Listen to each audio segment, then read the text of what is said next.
Hello everyone and welcome back to the pond. My name is Frank, aka Bullfrog TCG, and today we're taking a look at another legend from set 2 in Orrn, Fire Below the Mountain.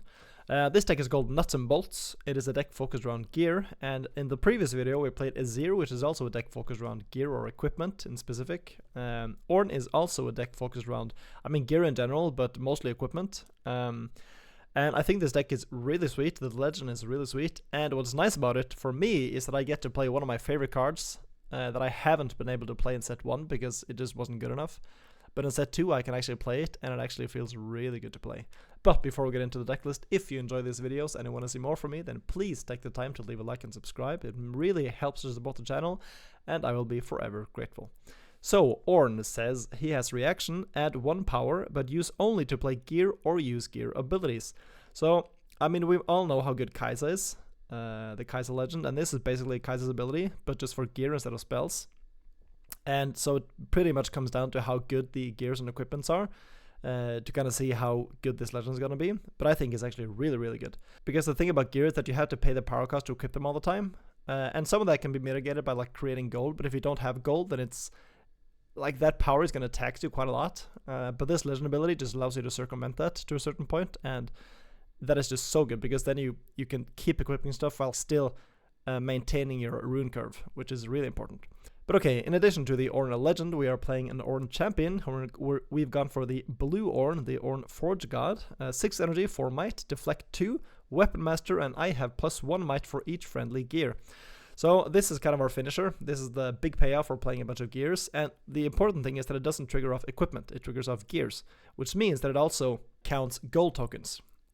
So if you manage to create a bunch of gold, then this is going to grow exponentially, which is really nice. It has deflect 2, which means that it's really awkward to get rid of for your opponent, and it has weapon master, so you can just equip it to anything you have on the board when you play him out.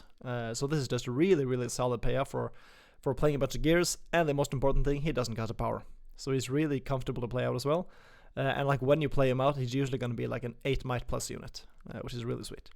But okay, let's take a look at the other units here. We are playing 3 Apprentice Smith, 2 energy, 2 might. When I move, reveal the top card of your main deck. If it's a gear, draw it. Otherwise, recycle it. So this is a really solid turn 1 play in the deck because we do play a bunch of gears, and just having the opportunity to draw a card whenever this moves is really sweet. It only costs 2 energy. It doesn't cost a power, so it's really easy just to play out, and then if you don't draw anything, then that's fine as well. You still got like a body developed in turn 1, and then if it survives, you have the chance to move it back, draw another card, and then attack again and potentially, draw another card. And then we're playing 3 Plundering Burrow, 2 energy, 2 might. When I conquer, play gold gear token exhausted. So this card, when it got revealed, I knew that this is going to be insane, because just creating free power as early as turn 2 is just so good. And this combos really well with a bunch of cards on the deck, but it also combos with the Orrn, because it, as we said, the gold makes the Orrn bigger, so this is just a really nice card to have in that sense. And also, like, if you're forced to equip a bunch of stuff on one turn, then you can mitigate some of that power cost by just using the gear gold tokens instead. So yeah, just a really solid turn 1 play as well. They were playing 2 Lecturing Yordle. We all know what this guy does, it replaces itself, it has tanks, so it can be some protection, but it's mostly there to just develop a body that also draws us into the cards we need. And then we're playing the big reason to play this deck for me is Pit Crew. So 3 energy, 3 might. When you play gear, ready me. Okay, this card is so sweet because remember, it triggers off gear, and golds are gear. So what you can potentially do is you can play the Plundering Burrow turn 1. Turn 2, you can play the Pit Crew, attack with the Plundering Burrow, conquer, create a gold, ready the Pit Crew, and then attack with the Pit Crew as well. This card is just so sweet in the deck, and since we play a bunch of gears, and also like some of the battlefields combo really well with this as well, we're able to attack, conquer, potentially move them back, attack the other battlefield, and move them back from that again. It's so powerful in this deck, but it really comes down to you need to have a certain amount of gears in the deck, like next to like the Plundering Burrow and the ways to create gear in the deck as well. You have to make some decisions in your deck building to make this card work. But if you do, this is such a sweet payoff. And the art is just amazing. Look at this guy, or look at these guys. Yeah, this card is sweet. But okay, we're also playing 3 Drop Order, 4 energy, 4 might. When you play me, if you control 2 or more gear, ready me. So this is kind of our game plan. Like these two, and then the card that I'm gonna get to is kind of the game plan of the deck. Like you want to be really aggressive in the early game, and then in the late game just like play into the Orrn and swing for a massive number. And I mean, we can still win with just like these aggressive cards as well, but this is kind of the game plan we're going for. And so this, I mean, all of the time basically it's just going to be a 4 energy 4 might a ready unit, which is really sweet. And then when you play him out, you can also equip into something to make him even bigger, and then just swing right away. So I think that's the power of this deck, is to just you have so many threats that your opponent doesn't know about until it's too late. And that's what I like about it. So yeah, we're running this as a 3 of, and then we're also running 3 Gearhead, so 5 energy, 3 might, accelerate, and each equipment attached to me gives double its base might bonus. So this again plays into the aggressive game plan. It's really badly statted. It's a 3 for 5, and then if you play the accelerate, it's like a 3 for 6 and a power, which is not very impressive. But the key thing is that each equipment gives him double base might bonus. What's important to note is that it's only the base might bonus, so if the equipment gives plus might as an ability as well, like if it has shield for example, then that doesn't trigger, or that doesn't count. But I mean the base might count. So if you keep this with, like for example, the Sterox Gauge, this is just going to be a 9 might unit, which is all of a sudden a lot better. So these 3 guys are kind of the core of the whole deck, like my kind of theory for the deck. And for now I really like this package. And the final unit we're playing is the other Orrn Blacksmith, 5 energy, 1 calm power, 5 might. When you play me or when I hold, look at the top 4 cards of your main deck. You may reveal a gear from among them and draw it, then recycle the rest. I like this as a duo, just to have a slightly bigger body you can play out. When you play it out, it usually replaces itself. You're going to look at the top 4 and then just get a gear to your hand. And then also when you hold, you're going to get that ability again. So I really like this card as just like a card advantage engine to kind of just keep drawing cards. So yeah, I mean, nothing more to say about that. I've seen people play this in the Champion Zone as well, but I like having the Forge God available whenever I need it, because the Orrn Blacksmith is more of like an advantage card, like a card advantage card, and the Orrn is kind of the payoff. So I want to have access to this instead of the Blacksmith at all times. But I mean, that is kind of a deck choice, I guess. And then let's take a look at the spells. We're only playing 2 spells actually. So we're playing 3 Discipline, the best bump spell in the game in my opinion. Replaces itself, gives +2, doesn't got the power, has reaction. I mean, everything you want in a combat trick basically. Just really solid card. And then we're playing 3 Wages of Pain. So 3 energy, hidden action, deal 3 to unit at a battlefield, and then play a gold gear token exhausted. So we don't really have a lot of spot removal. I mean, this is basically the thing we have. What I like about this is that it can be hidden, so it can be used as just like a free spell there. It's also nice to just like take care of stuff without having to commit an attack to it. And it creates a gear, so it's going to ready our pit crew. I mean, I think this is really nice in the deck. It is not like an amazing card, but I think having this as a 2-of feels really nice for me. And then for the gears, so we are playing 2 Cloth Armor, 1 energy, quick draw equip is 1 mind power. It doesn't give plus might, but it has shield 2. So this is kind of like I mean, it's basically a combat trick. It kind of feels like a discipline that doesn't replace itself, but also it stays on the field. I think it's nice to have, like I mentioned before, I think it's really nice to have equipment at reaction speed. Like just a +2 might on reaction, like on defense, is really sweet. It's also a very cheap way to trigger our pit crew to restand that. It also like goes towards our Orrn, of course. Yeah, and also it synergizes really nicely with one of the battlefields we're playing, which I'm going to get to. But yeah, this one as a 2 I feel is really sweet. And then we're playing 2 Poro Snacks, 1 energy, 1 calm power. When you play this, draw 1, and then 1 energy, 1 calm power, exhaust me, kill this, and then draw 1 again. So I think this card is actually a really good draw card in the deck. The thing about this one is that you can just use the legend ability of Orrn, and then it's just going to cost 1 energy. Which is really nice, so you don't have to like pay the power to play this out. So I think in ORNN specific, I think this card is really good. If you top deck it late game, it's basically just a draw 2 for 2 energy and 2 power, I guess, which is really nice. So yeah, I really like this card early. I like it late game. Yeah, just a really solid card, but I think it's especially good in this deck because you can get around that power cost. But okay, we're also playing 3 Brutalizer, 2 energy, equip 1 calm power, gives +1 might, and if this was attached to me this turn, I have an additional +2 might. Yeah, I mean, if you watch my Azir video, you know I love this card. It's cheap, it doesn't got the power play out. When you equip it, it gives +3 might. One thing to note about this one is that when it's come to the Gearhead, this additional +2 might doesn't get doubled. So if you equip this to the Gearhead, it's going to give the Gearhead +4, like when you equip it. Because it gets the base might gets doubled, and then the effect might is just stays the same. So that is one thing that's important to note. But other than that, it's like a really cheap gear that you can play out, equip it, and just give something +3 right away. That is kind of game plan I want to go for with this one is like keep re-equipping it, and if you can do that, then it's really sweet. And then we're playing 2-0 drive. Okay, so I think I have to explain this in a certain order. So 3 energy, equip 1 energy and a mind power. It gives +2 might, and then the unit that it has or that it's attached to gets death knell, banish me. And then it has another effect that says 3 energy, 1 mind power, banish this, play all units banished with this, ignoring their costs, but use only if unattached. So this is a really, really sweet card because you can keep attaching it to stuff, giving it +2 might, and then with the gearhead, of course, it's going to be +4 might, extra sweet. It doesn't got a power to play out, and then this also synergizes really nicely with the battlefield we're playing. But the thing about this one is that you can keep equipping this to say, for example, your pit crew and your drop borders and your gearheads. And then by the end game, you can banish this and then get all those units back. And then all of those units are basically going to enter ready. Like the drop borders enter ready, the gearhead, you can accelerate them, and then the pit crew, if you can just play another gear, then that's going to enter ready as well. So this is a really, really nice card for finishing the game off. You can also like use it just like in the mid game to just get some extra tempo.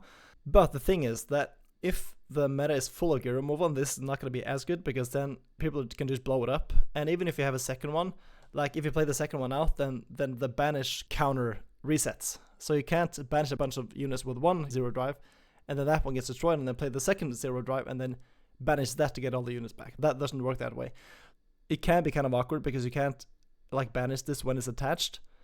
So that is something that you have to bear in mind. But other than that, like if you can get this to work, it is a really, really good way because you just get all of your units back, which is never a bad thing, right? So yeah, I think this is a really sweet card. I'm only playing it as a 2 of because it can be a bit risky, and for 3 energy +2 might is not that impressive. But yeah, and then we're playing 3 Heart of Dark Ice, 3 energy, 1 calm power. Exhaust me, give a unit +3 might this turn. So this is a card I haven't really seen people play. I think it's actually really sweet. I think it's especially sweet in this deck, again, because you don't have to pay the power cost. You can just pay the power with the Orrn Legend. Because when you have it out, you can just give 3 might to anything every turn. And that is a lot. I only played it as a 2 because it can, I mean, you don't really want your hand to be stuck with these. But again, like Orrn triggers off gear, this is a gear. The pit crew triggers off gear, this is a gear. It's not an equipment, but it's still a gear, so it's going to trigger all of our like gear payoffs as well. Yeah, I think this card is really good. And then we're playing 3 Sterak's Gauge. We all know how much I love this card. 3 energy, 2 calm power, quick draw, equip as 1 calm power, and then it gives +3 might. Again, a really solid card to have as a reaction equipment. And it's even better in Orrn, again, because you don't have to play 2 power, you can only play 1 power, which makes this card a lot better. And then for the final gear, we're playing 1 of Ornn's signature gears, because Orrn has 3 different signature gears, and you can only play 1 of each. So this has 4 energy, 2 power, unique, which means that your deck can only have 1 card with this name, equip as 1 power, and when you play this, ready your units. And then it gives +2 might, and then the unit that's attached to gets your units here have ganking. I actually didn't realize that this said when you play this, ready your units, until I played with this card a lot. And that is pretty significant. And the thing about this one, it doesn't say that the unit it's attached to gets ganking. It says your units here have ganking. So you can like attack with everything into one battlefield, play this out, everything is gonna ready, equip it, and then everything has ganking. So this is an insane card in the deck. So this also becomes like a pseudo finisher almost. Like you do get the readying effect when you play it out. I mean, this card just makes the deck so much better. But again, it is a unique, so you can only play it as a 1 of in the deck. So if it gets destroyed, you're not going to get the ability again. And it is kind of one of those cards where you have to be a bit careful with the timing because you don't want to waste that on-play effect, like when you play this ready your units. But if you can time it right, then this card is devastating for your opponent. But okay, let's talk about the battlefields. So we're playing 1 Forge of the Fluft. While you control this battlefield, friendly legends have exhaust, attach an equipment you control to a unit you control. So this is what I was talking about with the 0 drive, because it has equip 1 energy and a power. But with this battlefield, your legend can just exhaust it and then equip it. And the thing about this one is that it doesn't care about the equipment being equipped already. So you're going to have this equipped to something, and then you can play something else out, and then use the legend ability and just re-equip that to something else. So that kind of gets around that whole equipment can't be equipped while it's equipped to something else kind of clause. So yeah, just a really solid battlefield. And then we're playing Ornn's Forge. We are playing Orrn after all. While you control this battlefield, the first friendly non-token gear played each turn cost 1 less. Now this is really sweet because, of course, it allows you to play a discounted gear both on your turn and your opponent's turn. Which means that if you're tapped out and you have a cloth armor in the hand, you can play this as a free equipment on your opponent's turn. That's a free combat trick. And that's really important because not a lot of cards allows you to do that, like having answers in your hand without having any energy up. But this is one of the cards that does that if you have the Orange Forge. So that is also a synergy that's really nice to know. And also, like, if you have this, then the Porous Next is basically free. Because you can pay the power with the legend, and then the 1 energy gets discounted by the battlefield. So yeah, really sweet battlefield. And then for the final one, we're playing Treasure Hoard. When you conquer here, you may pay 1 energy to play Gold Gear Token Exhausted. Like if you attack this with the Plundering Pori, you can basically get 2 gears. You can also attack this with Pit Crew, and then use the equipment, get a gear, ready the Pit Crew, and move him back again to keep him safe. Just a really nice battlefield in the deck. And then for the ruins, we're playing 6-6 split. For the sideboard, we're playing 3 Thwonk. Really nice to just being able to stun your opponent's attacking units, because one of the decks we're struggling a bit against is Irelia, and Irelia seems to be one of the better decks in the format, so this is a really nice way to just stop that. We're also playing 2 Not So Fast. Really nice to stop your opponent from destroying our gears, because if your opponent destroys our gears, our whole game plan kind of crumbles. Then we're playing 2 Disarming Rake, 3 energy, 1 power, 2 might. When you play him, you may kill a gear. So this is our way of destroying our opponent's gears. And what's nice about this is that it also develops a body in the at the same time, so you get some extra value there. There might be other options that are better than this, but I think this card is actually pretty good. And then for the final card, we're playing 1 Forgefire Cape. So another Orrn signature gear, 4 energy, 2 power, unique, equip 1 power, gives +3 might, and when I attack or defend, deal 2 to all enemy units here.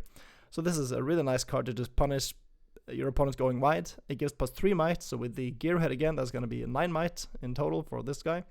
And it triggers on attack and defense, so it's kind of like an Ahri champion ability, just a lot better because it damages everything. So yeah, just really solid gear. Okay, that is the Orrn Decklist, the nuts and bolts. We're gonna jump into some games to see this deck in action. I really hope you enjoy them, and I will see you at the end for the wrap up.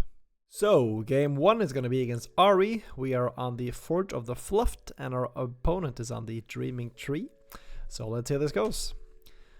We do have the Apprentice Smith as an opener if we want to. Plus, we can also play out the Poro Snack.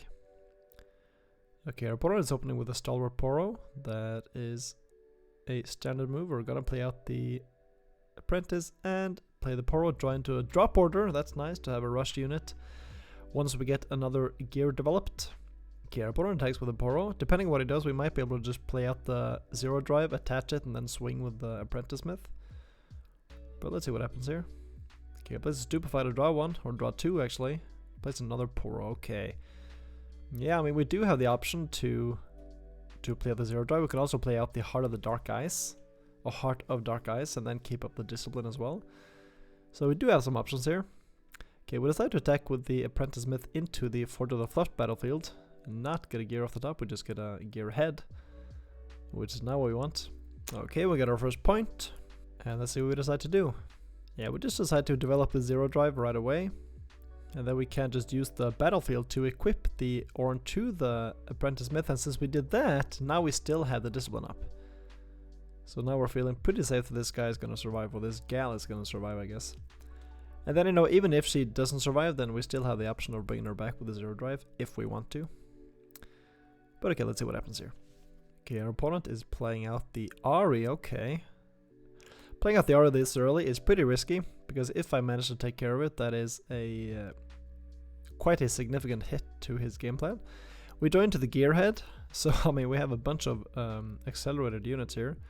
But what's nice now is that we can play out the Pit Crew, use the Legend to attach the Zero Drive to the Pit Crew for free, and then we can also play out the Heart of Ice, restand the Pit Crew, and give him +3 as well. So the Pit Crew is now going to swing for an 8. And the Pit Crew is going to die, but we can still take care of the Ahri, which is our main thing here. Yeah, so we take care of an Ahri and a Poro, setting him back a lot. We banish the Pit Crew off the Zero Drive to potentially be brought back later. Okay, our opponent plays that on Irelia. Okay, that's another dangerous unit. But I mean, we do have options here. Like again, we can just attack with the Apprentice into the Forge of the Fluffed. We just keep finding the Poros on top. Then we'll play the drop order, or we can play the Gearhead for that matter, and equip the Zero Drive for free again. Yeah, so the Zero Drive is extra good with the Forge of the Fluffed battlefield. Heart of Ice, Heart of Dark Ice, yeah. Gearhead swings for 10, and he just uses a retreat. Okay, that's fine by us. That's fine by us. That means that that's not going to be a threat anytime soon. Yeah, we passed him. Still holding the discipline up. And I mean, the apprentice smith is probably gonna die here. Okay, he's gonna discipline that already, so he's probably attacking into the apprentice smith. Sometimes I think it could be smart to like use the pump spells before you attack, because then you don't run into the risk of like if that's your only pump spell and your opponent has a defy, and then you basically just threw away your unit. So sometimes it can be a good idea to just see if they have the defy, and if they don't, then you can still attack. So okay, yeah, we had our apprentice smith dies. We'd rather just save the discipline in case he tries to do something with our gearhead. Okay, I place out the Chemtech cask. Interesting. We play our drop order, attack into the Poro. That is going to be 7-5. No, I'm sorry, 7-3, of course. Yeah, the drop order is really nice in this deck, and especially if we have the Heart of Dark Eyes out, that is just going to be a 4 energy 7 might attacker from the hand. Okay, it plays Premonition. Okay, well, that is going to get him a lot of cards, but that is not going to save him from this situation. And now we're up to 6 points, which means that we can now just like pull back, develop our board, and then potentially go for the game next turn. And that was nice. Now it like we deliberately equipped the zero drive to the drop order, because we kind of want him to attack into that, because that way the drop order can die, and then on the next turn we can use the zero drive to bring him back. But okay, use a Svelsonger, gives Irelia a big pump. We discipline the drop order. I mean, we know the Irelia is gonna kill his drop order anyways, but we just want to get more cards out of him and make him spend more energy, so that we have less stuff to worry about on the following turn. Okay, plays non-guard. That is gonna give him a lot. Yep, and then the drop order dies. That's fine. I'm sorry, he doesn't die, he gets banished. Important distinction there. We go into a Poro Snacks, not exactly what we need, but we can use it to trigger the pit crew. Okay, plays another. Okay, it has 2 energy left, which means that, yeah, this is when we do it. The zero drive has been charged up, and now we just have to pop it. We're gonna play out the drop order and the pit crew. Drop order enters ready, pit crew is gonna enter ready, because we can play out the Sterox Gauge. We have another drop order we play out. We play out the Sterox Gauge, give that to the gearhead, of course, because that gives it an extra pump. Yep, that goes to 9. And then I can just attack with Electro Yordle into the Dreaming Tree, and then we use the Heart of Dark Eyes to pump up the pit crew, and then we swing for a bunch into Irelia, and even though Irelia is cracked, this is a bit too much for him. Yeah, that was a really good game 1. You really see the power of the zero drive. Like, you don't necessarily have to have like a million units to get back. Like, just a few units, and especially in this deck when you have so many stuff that's like at least pseudo like just enter ready, it's so powerful, like just as a finishing move. And like here you kind of saw like we deliberately kind of threw the drop board, like the zero drive onto the drop border, and kind of sacrificed that. And we also spent the discipline to make him spend more cards and spend more energy, so that he wouldn't have that much stuff to come back at us with on the following turn. And like those decisions can a lot of times just make or break the game for you. And this time it really made the game for us. So yeah, on to the next one. And game 2 is going to be against Irelia. We are again on the Forge of the Fluft. Our opponent is on the Aspirant's Climb.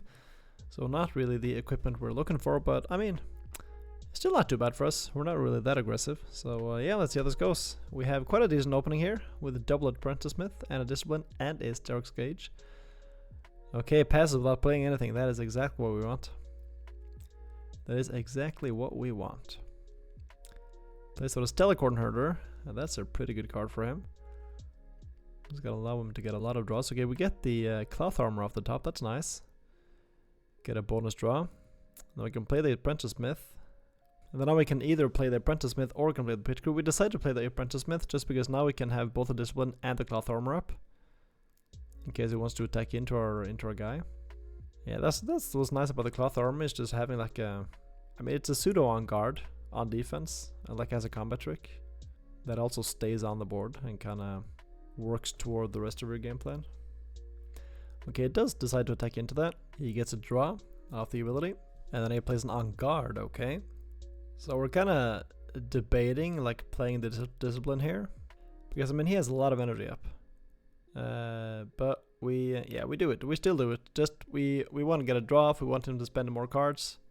He did spend a power off the Irelia to restand the Stellarcorn Herder, so he is going to protect that and then move him back as well. Okay, he plays his own discipline. Yeah, I mean, we expected that. That's fine. It kind of sucks that, I mean, our thought was that we wanted him to spend more cards. And then he plays discipline, and then that just replaces itself. But yeah, I mean, that's why discipline is as good as it is. Okay, he gets the point. And then he's probably going to move back. Yeah, he moves back, draws another card. Yeah, Stellarcorn is such a sick card. Like, that card alone now is going to draw him 3 cards, at least.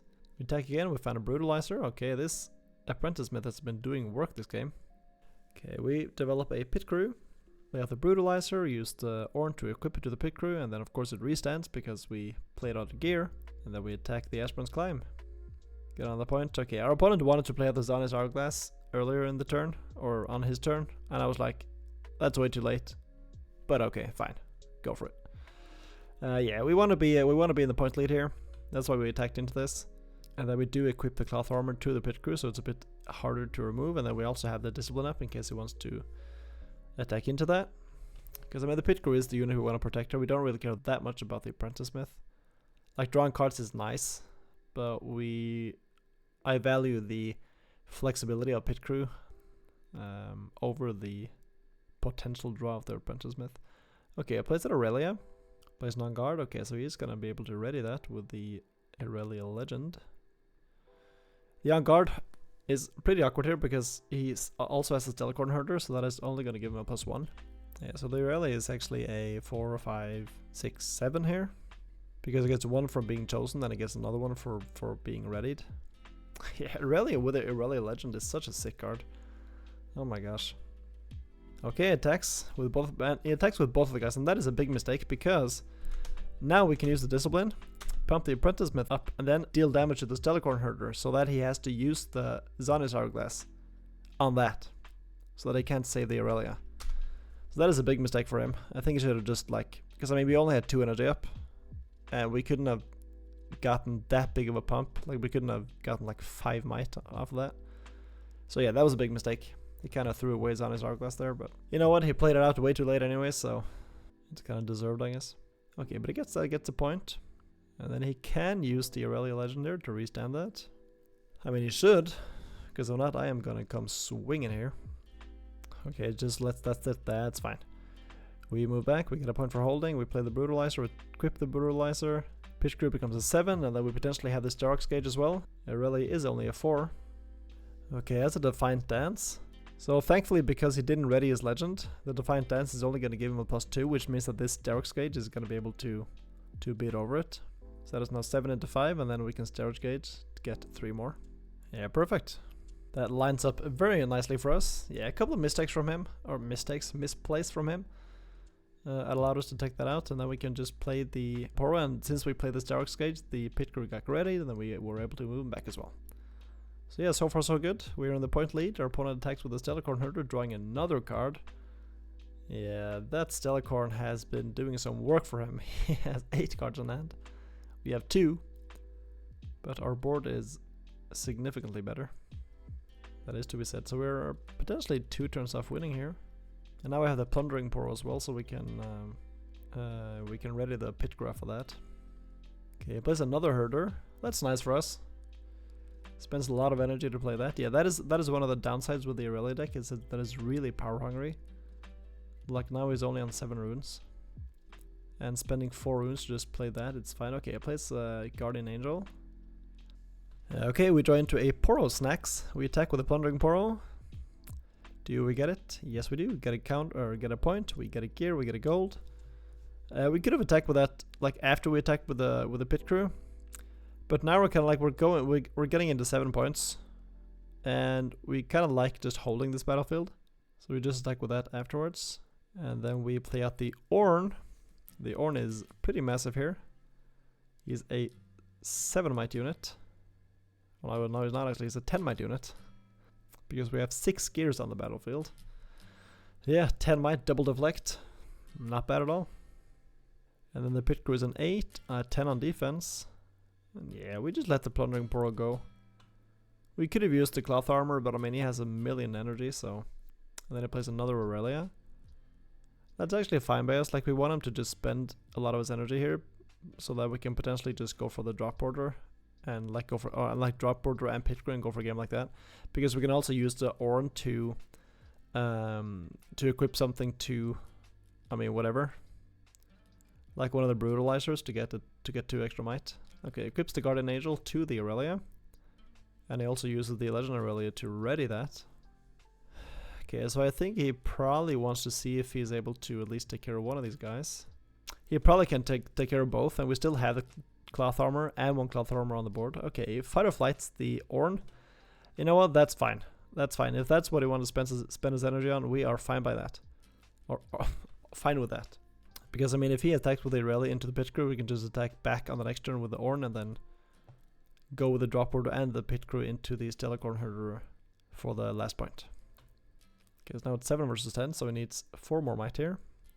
And then we have another cloth armor. Okay, Defiant Dance. That is 5 more. Or a 5-point difference. But we have the cloth armor. And that is going to be a 10 to 10. And yeah, the Irelia is going to get bounced back. The Guardian Angel dies. And I mean, yeah, now he's tapped out. We can just go for a game because we have a drop order in hand. Okay, we draw Wages of the Pain. So we can just like shoot this Stellarcorn Herder as well. But yeah, we just attack with the Orrn. Get rid of that. Go to 8 and then play the drop order. Attack into the Fortune Flood for the final point. Okay, yeah, another good game. We beat Irelia. Our opponent did have some misplays, so I think he might have not been as experienced with the deck as some other players we played against have been. But yeah, still, like you see that, like look at this board. We have double Brutalizer, double Cloth Armor, a Porous Nax for an extra draw, Sterox Gauge. The Orrn is massive. I mean, now he's actually 1 more. He's at 11. But yeah, like that is kind of the power of this game plan, because you see like Pit Crew is such a house in this deck because you have so many gears and so many ways of creating gears as well, that it's such an easy unit to just like keep like bouncing in and out with. And like even now, like if you want to defend, we can still do that. And like with the cloth armor as well, like it seems so insignificant, but when you add those numbers up, it becomes a lot. Like two extra might on defense, and then in this case we had another one on hand, so like 4 extra might on defense is a lot sometimes. And yeah, I'm really liking this deck. It's really sick, and just being able to play Pit Crew and it actually being pretty legit feels so good. And game 3 is going to be against Ahri, the Dark Child. We are on the Orrn's Forge. Our opponent is on the Zon Warrens. So yeah, we are 2-0 so far. Let's see if we can make it 3. Our hand is not optimal. We have no units. We have 3 gears and a removal spell. So, but I mean, we might be able to do stuff with that. Our opponent is going first. So, and let's see. Okay, it plays a Blastcore Cadet. Interesting. We don't draw a unit, unfortunately. Our opponent plays a Decktech. We just keep up the Wages of Pain here, so we can potentially just kill that cadet. So we deny him some early points. Yep. Do we get it? We do. Okay, that's nice. We also create a gold. That's gonna come in handy later. Our opponent plays out a Traveling Merchant, and we draw the Orrn. Okay, finally we get a unit. That's nice. We decided to just sack off the gold to play that. We reveal the Sterox Gauge. Get that to hand.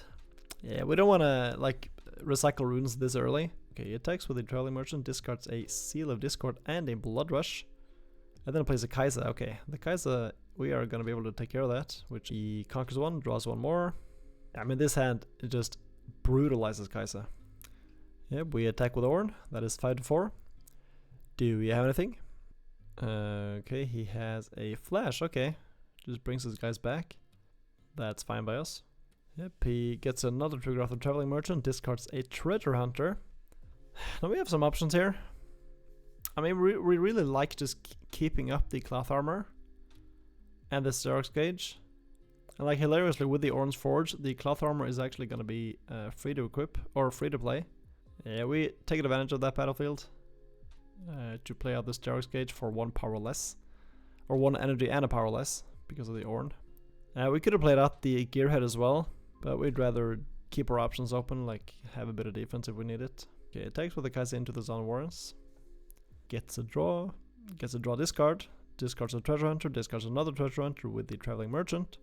Okay, he plays a Seal of Discord and he plays a Fizz. Okay, Fizz is a very cool card. Fizzes for stack deck. Yep, that's fine. Then he plays an Ezreal. Okay. Discards another flash and then draws 2. Yeah, Ezreal is a pretty cool card as well. Okay, so he passed to us, but I mean, we wanted to, in the response to the Ahri ability, we wanted to just play out the cloth armor. Just because, I mean, it was free. So, and yeah, we hold with the Orrn. We can get the Irelia's Requiem here, which is very nice. We decided to play it out to give the Orrn ganking, so that we can gank over to the other battlefield here. And then yeah, we have Discipline, we have Dark Gauge, we have a bunch of stuff up. Okay, he plays Ride the Wind. That is annoying. Kaiser gets to conquer and draw 1 more. Yep, that's fine. I mean, it's not fine, it's annoying, but we can't really do anything about that. We discard a Brutalizer to draw into a drop order. So maybe we could try to crash the drop order into the Kaiser here. That is an option. We unfortunately can't use the legend ability to attach or equip something onto that, so we can't like beat over it, unfortunately. Yeah, we just decided to pass here. We don't really want to tap out against this. We want to keep some options up. Okay, he's gonna move the Kaiser back, get 1 point for holding. He is in the lead now. Yeah, Annie, still a good deck in set 2. Okay, he plays a Cold Shot. Cold Shot is really good with the Ezreal because then the XL or the repeat becomes free. Okay, plays another Traveling Merchant, plays another Cold Shot with repeat. Yep. And then it plays a Fight or Flight on the Orrn. Okay, that's annoying. Okay, attacks with a Fizz, goes to 6 points. And then it passes to us. Yeah, okay, we draw into a Yordle. Then we attack into the Fizz. We've got to start clearing some of his stuff here. He plays the Ride the Wind. Another one. Okay, these cards are so annoying to play against, especially when I don't run counter spells in the main deck. But okay, you guess that we get a counter as well, or we get a point as well. We draw into a Brutalizer. Not really what we want here, but I mean, it's fine. We attack with the drop order into the Fizz, or at least try to. He lets that go. Okay, that's good. We're on 5 points, so we could still win this. There is still a chance that we can win this. Okay, he plays a Vi. He has quite a lot of cards in the trash, and yeah, he had the 3rd Ride the Wind, and yeah, unfortunately the 3rd Ride the Wind is gonna be a bit too much for us to handle. I think we can actually trade with the Vi here, so if he only attacks with that, then that's gonna be fine, but yeah, now he's gonna attack with everything. He's a good player. Okay, yeah, we play the Discipline. We at least take care of the Vi. Try into another Discipline, and yeah, I mean, yeah, not much you can do against triple Ride the Wind. First on the Kaizen, then on the Fizz, and then on the Vi as a finisher. Yeah, pretty good run for our opponent. Pretty cool deck as well.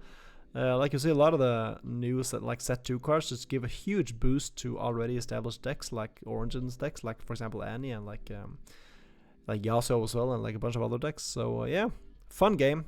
We lost unfortunately, but I mean, you know, triple Ride the Wind, what are you gonna do? And game 4 is going to be against an Ezreal. We are on the Ornn's Forge again, and our opponent is on the Ravenbloom Academy. No, a Ravenbloom Conservatory. So yeah, let's see if we can win. We kind of played against Ezreal last game, or at least against the Ezreal character plus the Fizz. But let's see how this goes. Okay, our opponent doesn't play anything on turn 1. That is good for us. Very sad opening hand. Yeah, I mean, that happens sometimes. We kind of debate between playing the Apprentice Smith or the Pitch Crew. We decided to go for the Pitch Crew just because we want to be mana efficient or energy efficient. The Apprentice Smith is nice because we can potentially draw off that, but the Pitch Crew is also better in terms of that we can actually spend all of our energy. But okay, we draw into a Cloth Armor here. That could be good. Our opponent gusts that. We decide to just Discipline with that gust. We don't want to lose this like first point here.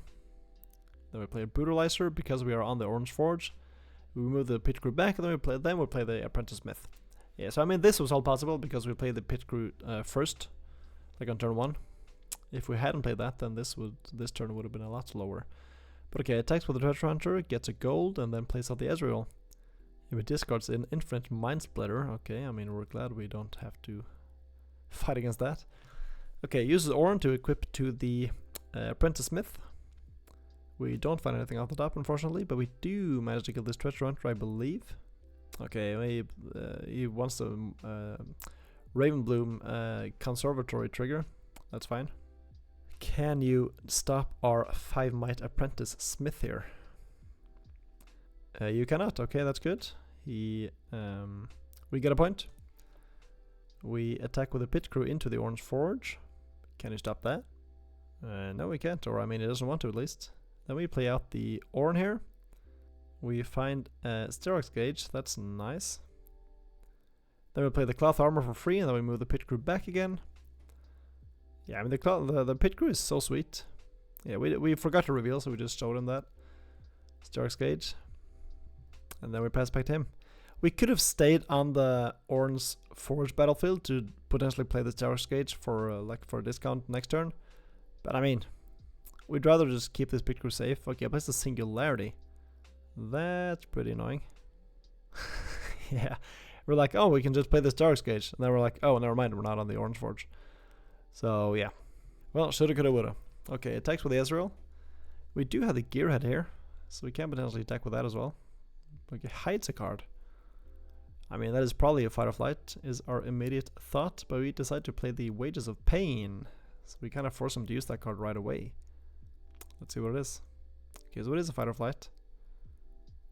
That's fine, so we don't get to kill it, but we do get to create a gold, which is nice. Like here again, we probably should have attacked with the pit crew first, just to at least have the option of just moving him back right away, but without having to commit to anything else. Okay, there's a cold shot with a repeat. Yep. Yeah, cold shot with Ezreal is so good. Okay, I guess a double draw. Okay, we get the point. That is nice. We can play the pit crew, not pit crew. We can play the Poro Snacks for free here. Yeah, we can. Draw our Brutalizer. Then we know. Yeah, we're just gonna move the pit crew back again. We kind of like it here in the back, and then we're just gonna play out the Gearhead. And just hardcast the Gearhead. We're gonna equip it with the Brutalizer to make him become a 5, so we can potentially survive, you know, something, I guess. Okay, let's see what he does here. Okay, attacks with the Ezreal into the conservatory. Gets a point. And then plays another cold shot. Yeah, cold shot. Go for it. Yeah, the double seal the discard, you can kind of just do whatever you want. Okay, he gets a double draw off that. Not bad at all. And then he plays a Fizz. Okay, what does he want to get back? Okay, just plays a fight or flight to move the Ezreal back to base. That's fine. Keeps that safe. We're still in the point lead here, so... Okay, we draw a Plundering Poro. We attack with the Gearhead first. Start off with that. Yep, drop. Attack with the Pit Crew. Is that okay? That's not okay. Yeah, we decide to attach the Sterox gauge here to blank that gust. And he has... Frigid Touch. Okay, so it's gonna minus that. Yep, our Pit Crew gets bounced back to hand. But, looking at our hand here, we can just re-attack with that. Re-attack with that, actually, yeah. Play the Brutalizer. Ready the Pit Crew. Get on the point. Yeah, I mean, we don't really like leaving the Pit Crew in the battlefields. But in this case, we're like, okay, we want to go to 6 points. So we can potentially go for the game next turn. And now we're just gonna like equip up to try to at least like preserve one of these units. And they are gonna play out the Plundering Poro, so that we have potentially 2 attackers on the next turn. That is kind of our thought process here. Okay, it's gonna play the Wages of Pain. He also plays that. Yeah, the cloth armor is not really gonna stop that. So the Pit Crew dies, unfortunately. Okay, attack with a Fizz into the conservatory, which means that our Gearhead is probably safe here. Yeah, like these Ezreal units are really nice, but they're not that big. And Gearhead with a Sterox gauge is very big. Okay, plays a Stupefy on that. That, I mean, that does something. It doesn't do a whole lot. I mean, if he has like a double frigid touch, that would do it. What does he have? Okay, he plays an Arcane Shift. Okay. So he plays that, it blinks the Fizz, deals us 3 damage, or deals 3 damage to the Gearhead. Then he does play the Frigid Touch off the, or from the trash. Okay, so he is actually going to be able to crash into that with the Ezreal. Yeah, this Ezreal like is really cool. So many things you can do with it. All this just for a trade. Well, yeah, that is the power of the Gearhead. Okay, but I mean, we're still looking good for next turn. Okay, we're drawing to his second Sterox gauge. That's hilarious. Okay, we draw the Apprentice Smith. So maybe we can just like potentially just pump up this Plundering Poro and then just conquer and then hope to hold into the next round. Yeah, we attack here. Plundering Poro creates a gold. Then we're kind of thinking like, let's just play out the Orrn. If we can remove that, then so be it. But this gives us a very good chance of just being able to hold here. Because that is now a 14 might unit, and then the Poro is a 2 might, so that's 16 might on that battlefield. Unfortunately, we're not on 2 runes, so we can't play the Sterox Gauge discounted here. But hopefully that's gonna be good enough. Okay, he's gonna play Cold Shot again. I mean, how many of those has he played now? A lot. Yeah, I think I might do Ezreal next. Ezreal seems really fun. Okay, Fight or Flight set. Yeah, we don't have the Defy, unfortunately. This game is a grind. With no Defy, then that is just gonna work. Okay, it attacks into the Poro with a Fizz. Again, we can't play the Sterox Gauge, so we can't protect that. And I mean, he does have a lot of cards and a lot of energy, but I mean, if he doesn't develop like bodies here, like if he has another Mind Splitter, that could be pretty annoying, because then he could get rid of our Sterox Gauge. But I mean, we have draws here. We can draw into a Gearhead, we can draw into a Pit Crew, we can draw into the Drop Order. So yeah, we have ways of just like taking this game from here, but let's see what he does. Okay, hides a card, so that is probably a Fight or Flight. Okay, that's not something ready. So we're just going to attack into the Conservatory. We're not going to bother with the hidden card. Draw into the Heart of Dark Ice. That's not going to help us here. But we decided to just develop 2 bodies on the board, keep the Sterox Gauge up, and just pass to him. And he's kind of like, he keeps like bouncing our guy back and keeps like getting out of the situations, but like every round when we pass to him is still the same situation. Yeah, once again in a position where I need an out to this Orrn. Yeah, I mean that is yeah, that's true. That's how it is. And that's also why we keep like we keep using like, because when he keeps gusting, we keep using like disciplines and stuff to like blank the gust, because we really want those early points to be able to get in the lead and kind of get into these situations where like even though we can't win, like he's still only on 6 points and he can only get to 7 this round, so still like he's not able to win, and he gets another Fight or Flight, so he gets to bounce that back again. But now we're on the Poro and the Apprentice Mython back as well, so we can potentially just attack with the Orrn and then just spend all of our energy to just pump one of those up and then just go for the other battlefield. But let's see what happens here. We also have Heart of Dark Ice and Sterox Gauge, so we can do some pretty significant buffs from the hand as well. Okay, I meant to replay the Fist of the Forge, that's fine. Moves the Treasure Hunter up to get a gold. Okay, so he's going pretty hard into just defending these battlefields. He hides another card. I mean, yeah, is that a Fight or Flight again? Or the Windsinger? The Windsinger's not really going to do anything about the Orrn though. Okay, we're drawn to a Discipline. Yeah, so now we're kind of like, okay, let's just get this card out. Like we're gonna go for it now anyways, so we just have to see like, okay, if there is a Fight or Flight, then he can just use it now, and then we could just pump up one of these other guys and take the game from there. And yeah, there's a Windsinger, so the Windsinger is not gonna save or bounce back the Orrn, which is nice. The Orrn is gonna take the battlefield, and then Heart of the Dark Ice is gonna pump up the Apprentice Smith here. Play around the Gust, even though I mean we still have the Discipline and the Sterox Gauge. He does have a Stupefy. Okay, that goes to a 4. Does he have anything else? Okay, he just has to go for it, trying to play those outs. Okay, plays the Wages of Pain, okay. Because then he can use the Ezreal ability to draw one. Draws one, is that the card he needed? That's not it, yeah, you got it, okay. GG. Yeah, really fun game, really fun matchup it seems like Ezreal versus Orrn seems pretty cool. And yeah, that is kind of the thing about Ezreal, like he plays a lot of small units that are really good like utility units and really good like card advantage and stuff like that, but they're not that big. And when you come with a monstrous Orrn, God of the Forge, then or Forge God, then you kind of bank on just like keep like spamming Fight or Flights and ways to just bounce that guy back, because I mean it could of course like play stuff like Rebuke, which would slow it down quite a bit. But like even now, like we were 1 draw away, like just like draw into a Drop Order or a Pit Rookie and we would just been off to the races. So yeah, really fun matchup and another good game. And then for the final game today, we are gonna play against Ahri again. We are on the Treasure Hoard, our opponent is on the Zon Warrens. So let's see if we can get a revenge here.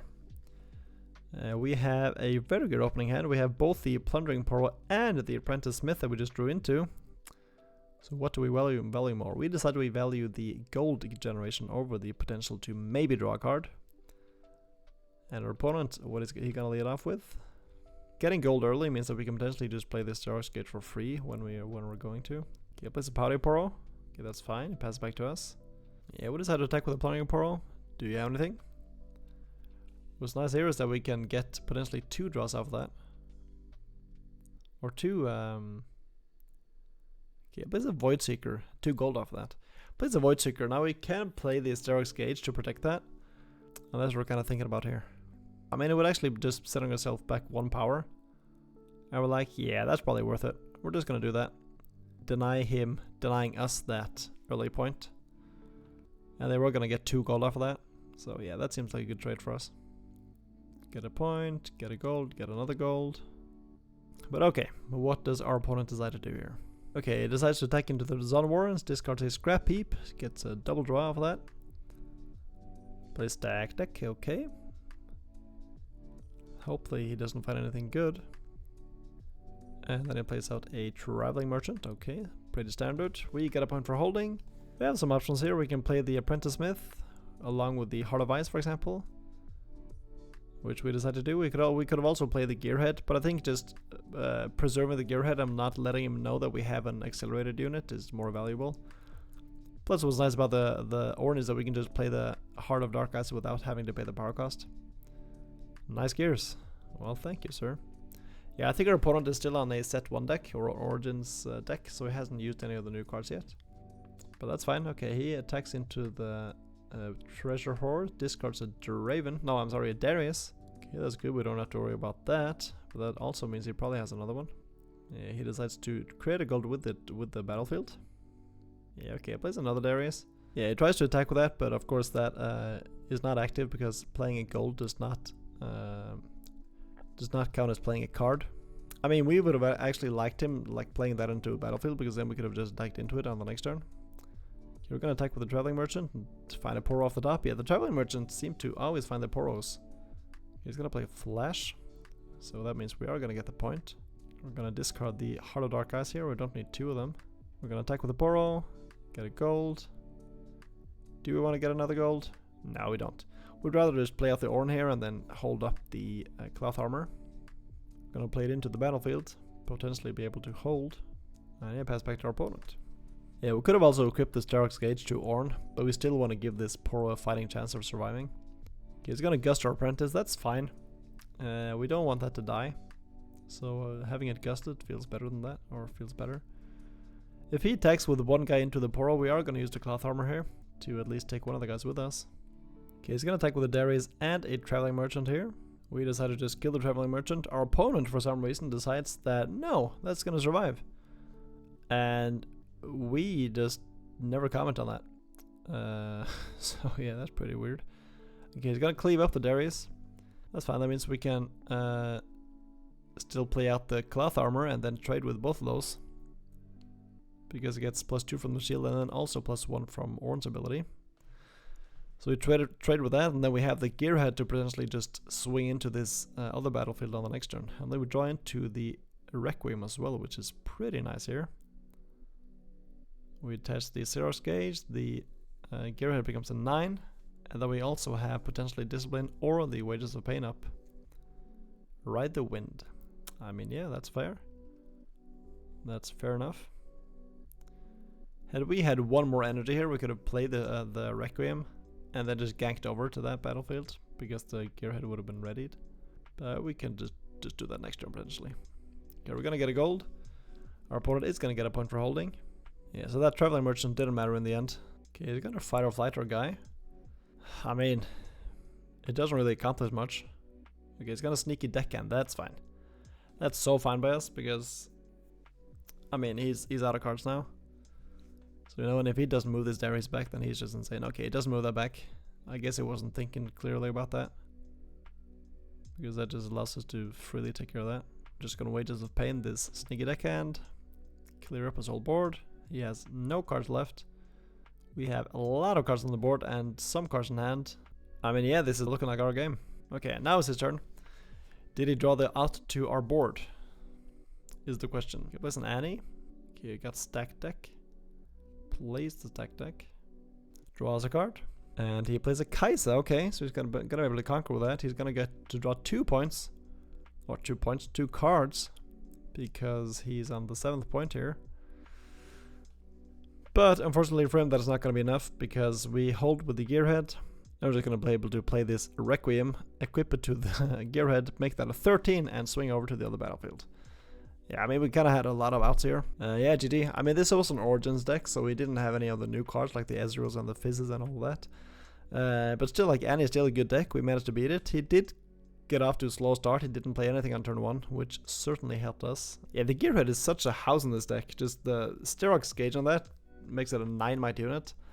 And the Shirelli's Requiem as well, just playing that out, readying something, and then just giving everything ganking is such a blowout card for people. Like, if you don't play around that, like, you usually think, like, okay, your thing is at the other battlefield. Most likely you're not going to be able to just attack over to the other one. But then Shirelli's Requiem just allows you to do just that. So yeah, really, really good card. And that is going to be nuts and bolts. Yeah, this deck makes me so happy. Like, the first time I saw Pit Crew, I was like, okay, that card is a card that needs to have a deck built around it. And finally, with the introduction of Orrn, we finally get that. Like, I thought in the beginning that Rumble might be the card that, or like the deck that actually made the Pit Crew playable. But then Orrn came along, and this deck just feels so sweet. Like, this package here, like the Drop Order, Pit Crew, and the Gearhead, is so nice because you get that aggression from the hand.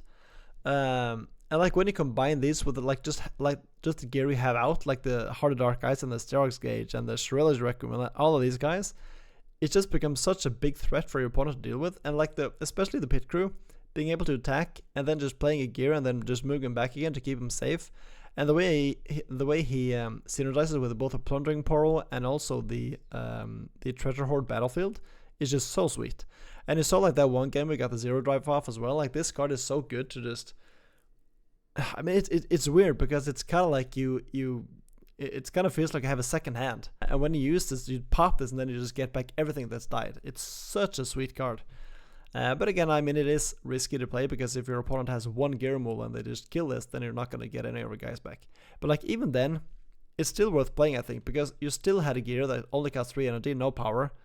It is a bit expensive to equip, but if you're on the Forge of the Thought battlefield, then it's free to equip, so then you don't have to care about that.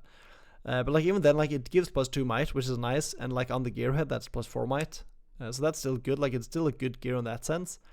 And then it has the added upside of just like you can banish it and then just get everything that's died off of this back. So yeah, just a really, really solid card in that way. And like, I really like the Pro Snacks. Like, I think it's weird to play in. I mean, it's not weird to play, but it's not as good to play in other decks because then you have to pay the power cost. What's nice about this in the Orrn deck is that you don't have to pay the power cost. So that is just going to be in 1 energy, draw 1.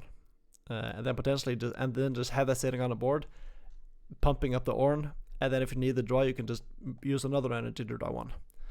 And it's really like a good card to top deck as well because you can just play 2 energy to draw 2 to kind of get you back into the game.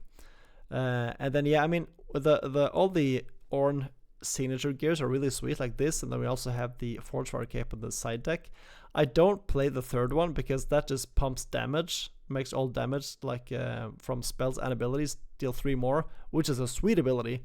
But blue and green doesn't really have that much that deals damage. I mean, you have like the Singularity, but I mean, giving a Singularity +3 damage is, I mean, it's probably gonna matter sometimes, but Singularity is good enough as it is. And then you also have the new repeat spell that just deals 3 damage to 3 things at the same place. So in that case, like, dealing 4 damage to 3 things on the same place for 1 energy is of course insane. But I mean, we don't play that card in the deck, and like, I don't think that card is worth running just because we have 1 gear on the deck that makes it busted. Because the other thing about these ones, it's kind of hard to kind of play too hard into these gears because you only have 1 in the deck. And of course, we do play the double Orrn, so we can find it the way. We also play the Apprentice Smith to potentially just draw it into our hand.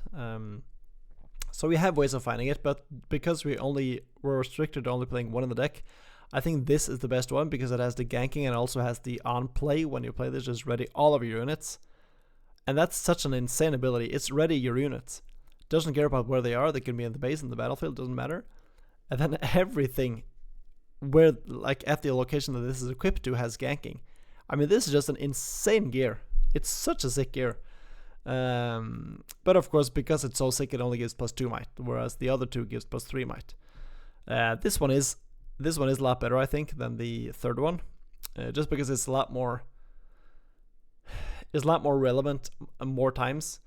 Like for now, the only card that we have that synergizes with the other gear is the Wages of Pain. And I think for now I really like this lineup with the gears and the units, and I don't really think I want to try to like fit more spells in here. But I mean, that is also because I do run the Pit Crew version, which requires us to run quite a lot of gears. But yeah, I think this deck is really sweet. I think Orrn turned out to be one of my favorite legends this set, even though I've only played 2 of them in Ezreal and Orrn. But yeah, you should definitely check this deck out. But okay, people, that is going to be the end of the video. I really hope you enjoyed it. I really hope to see you in the next one. But until then, take care and bye-bye.